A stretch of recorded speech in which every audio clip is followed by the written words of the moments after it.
Assalamualaikum warahmatullahi wabarakatuh. Berjumpa lagi dengan Pak Saiful dalam pelajaran sejarah Indonesia kelas 11 ya. Sebelum kita memulai pelajaran hari ini, seperti biasa kita awali dengan bacaan basmalah. Tujuannya apa? Tujuannya agar kita mendapatkan keberkahan, karena tanpa keberkahan itu apa gunanya kita melakukan sesuatu tetapi tidak memperoleh keberkahan atau kemudahan ya. Baik, bismillahirrahmanirrahim. Sebelum Bapak menjelaskan materi kita di pagi hari ini, Bapak ingin menyampaikan dulu tujuan pembelajaran kita di hari ini. Tujuannya apa? Silakan kalian cermati. Kalian amati tujuannya apa? Oke. Nah, agar tujuan kali ini dapat berjalan dengan benar, kalian juga bisa mengikuti alurnya, maka Bapak integrasikan dengan imtak. Khusus untuk hari ini, Bapak ambil Quran Surat Al-Baqarah ayat ke-66. Kenapa? Karena di dalam Quran sendiri, di Quran Surat Al-Baqarah ayat ke-66, kita disuruh belajar mengingat peristiwa masa lampau ya. Nah, materi kita minggu yang lalu kita membahas mengenai tokoh-tokoh dalam proklamasi kemerdekaan. Jadi dalam proklamasi kemerdekaan itu tidak hanya Dwi Tunggal saja, Soekarno, Hatta, tidak, tetapi nyatanya banyak yang berperan dalam proses kemerdekaan tersebut ya. Nah, untuk materi kita hari ini adalah mengenai perjuangan bangsa Indonesia dalam upaya mempertahankan kemerdekaan. Loh Pak, bukannya setelah kita merdeka itu kita sudah bebas dari penjajahan? Nyatanya tidak seperti itu. Nyatanya setelah Jepang kalah dalam Perang Dunia Kedua, maka mau tidak mau Indonesia yang dulunya menjadi milik Belanda maka harus diserahkan kepada Belanda ya, harus diserahkan kepada Belanda. Sehingga seperti biasa PBB mengirimkan Inggris. Pada saat itu Inggris membentuk AFNI. Tujuannya untuk apa? Melucuti senjata Jepang, menangkap tawanan-tawanan Jepang, lalu membebaskan tahanan-tahanan yang berasal dari Belanda yang ditahan oleh Jepang. Awalnya berjalan dengan lancar, tetapi di beberapa daerah muncul pergolakan. Kenapa muncul pergolakan? Apakah orang-orang Indonesia tidak menerima orang asing? Tidak seperti itu. Karena ternyata di belakang AFNI itu ada NICA, ya, organisasi bentukan Belanda, pasukan-pasukan Belanda, sehingga para pemuda dan tokoh-tokoh daerah merespon kegiatan tersebut dengan cara mengangkat senjata.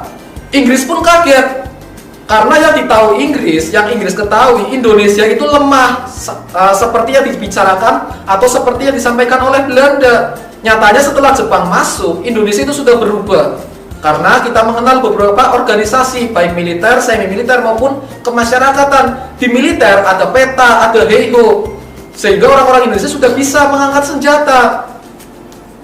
Materi perlawanannya seperti apa, kalian dapat mengetahuinya setelah kalian melihat slide berikut ini.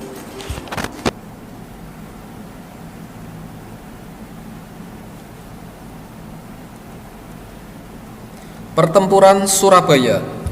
Pertempuran Surabaya merupakan peristiwa sejarah perang antara pihak tentara Indonesia dengan pasukan Britania Raya atau Inggris. Peristiwa besar ini terjadi pada tanggal 10 November 1945 di kota Surabaya, Jawa Timur. Pertempuran ini adalah pertempuran pertama pasukan Indonesia dengan pasukan asing setelah proklamasi kemerdekaan, dan satu pertempuran terbesar dan terberat dalam sejarah revolusi nasional Indonesia, dan menjadi simbol nasional atas perlawanan bangsa Indonesia terhadap kolonialisme. Lalu bagaimana mengenai kronologi dari pertempuran Surabaya? Kita harus melihat dulu. Yang pertama adalah kedatangan tentara Jepang ke Indonesia. Tepat pada tanggal 1 Maret 1942, tentara Jepang itu sudah mulai mendarat di Jawa.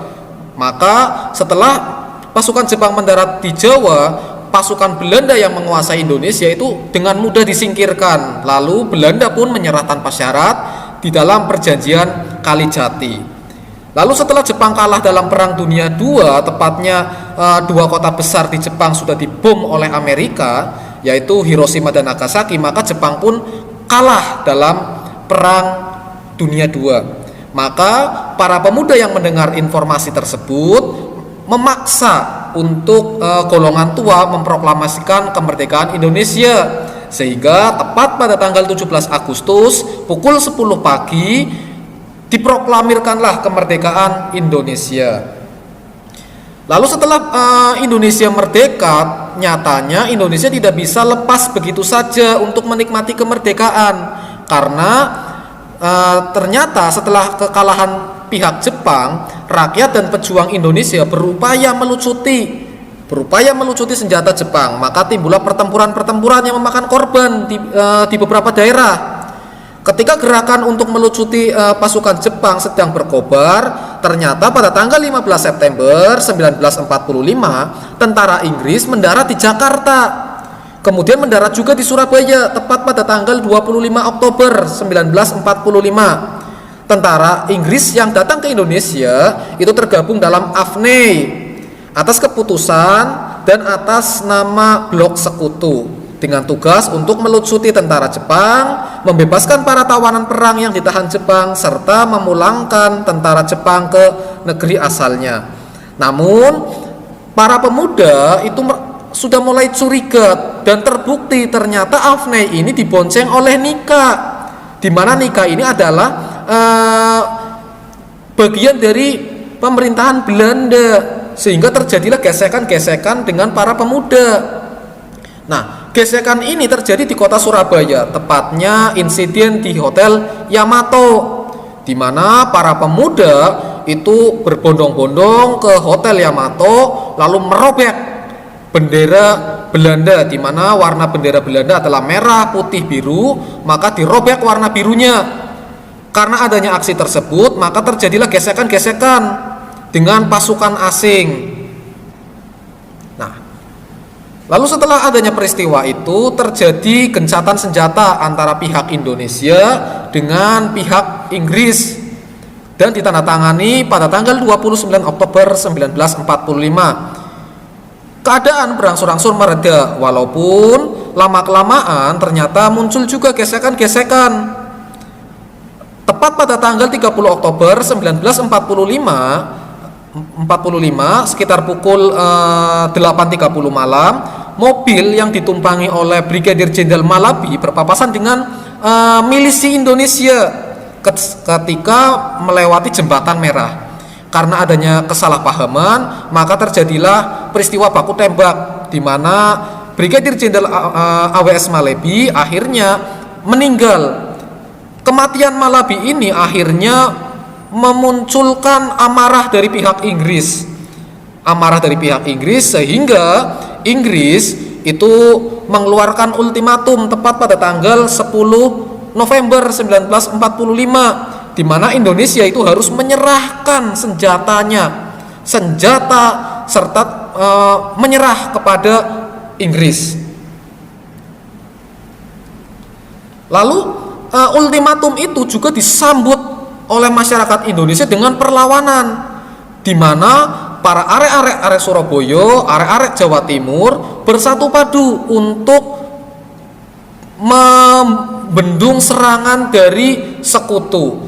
Maka pada tanggal 10 November pagi, tentara Inggris mulai melancarkan serangan yang begitu besar terhadap Jawa Timur, tepatnya di kota Surabaya. Kemudian terjadilah perang, di mana 30.000 infanteri, pesawat-pesawat terbang, tank-tank itu membombardir kota Surabaya. Inggris kemudian membombardir benar-benar habisan kota Surabaya dengan meriam, laut, darat, udara, sehingga kota Surabaya benar-benar hancur lebur. Di luar dugaan pihak Inggris yang menduga bahwa perlawanan Surabaya itu dapat mudah dilaksanakan dengan tempo 3 hari. Nyatanya perlawanan masyarakat Surabaya, perlawanan masyarakat Indonesia di Surabaya terus berkobar, ditambah lagi semangat dari Bung Tomo yang mengetikkan semangat kemerdekaan bahwa Indonesia itu merdeka, bahwa menjaga kemerdekaan itu adalah jihad yang harus dilaksanakan. tokoh-tokoh agama yang terdiri dari kalangan ulama, kiai di pondok pesantren seperti Kiai Hasyim Asy'ari, Kiai Wahab Abdullah serta kiai-kiai pesantren lainnya mengerahkan santri-santrinya untuk melawan Inggris. Setidaknya dalam perlawanan tersebut sekitar 6.000 sampai 16.000 pejuang dari pihak Indonesia tewas dan 200.000 rakyat sipil mengungsi dari Surabaya.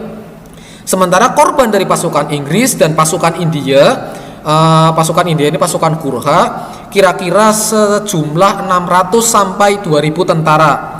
Pertempuran berdarah di Surabaya memakan ribuan korban jiwa.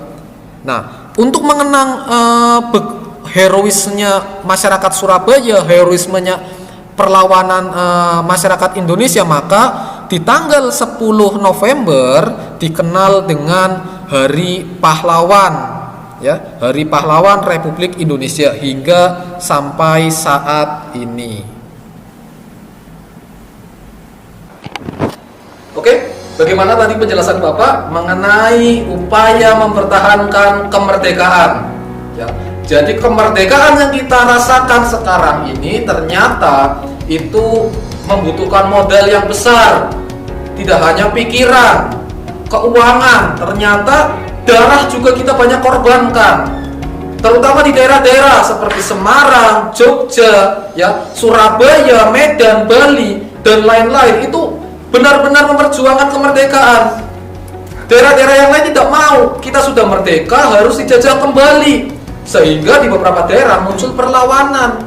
Bahkan kita kenal perlawanan di Surabaya, ya, yang dikenal dengan Hari Pahlawan. Bagaimana heroismenya arek-arek Surabaya, arek-arek Jawa Timur dalam mempertahankan kemerdekaan.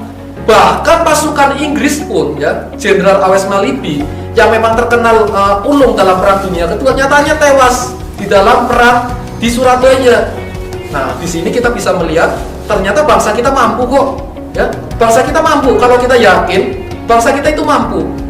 Merdeka saja bisa, apalagi kita memajukan. Nah, ini adalah PR untuk kalian generasi muda. Jangan sampai kalian yang mendapatkan ilmu pengetahuan, pengalaman, kemudahan informasi justru tidak bisa produktif. Ya. Pesan Bapak hari ini, ya, silahkan kalian cermati. Kalau kau yakin terhadap sebuah perubahan, maka lakukan. Harus yakin. Bapak akhiri, wabillahi taufiq wal hidayah. Wassalamualaikum warahmatullahi wabarakatuh.